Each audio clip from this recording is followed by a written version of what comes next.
I like saying, cube up, work the cube back to my midline. I'll actually just punch a lot of shots like this just to create that feel.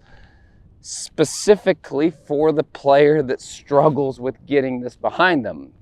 If you don't struggle with that, I wouldn't do this drill. Yeah, and well, and I also think the behind too, like behind, when you're saying that's meaning like the elbow behind the seam line? Yeah, behind the seam line of the body. Now these things certainly go together, but also the look from face on where it's too far behind, like too far back. Yeah. Even if it's not way behind the body. Right, like the spacing in there. Yeah, I see that a ton. And then the right wrist throws. So even if you're back this way, but not necessarily behind too much, still getting that forward, right? Getting that arm forward is going to help you big time with the strike. Yep. And so the adduction piece you mentioned, that's sort of like bicep closer to the pec. Yep. And then obviously the internal external will play a role too. Yeah, so rather than let's say it this way, rather than the head of the bicep going into my chest, okay, I want the side of my arm firing into that. Got it, okay. I want the side of my arm firing into that piece right there. And I notice when you do that, that cube still stays like pointed away from you.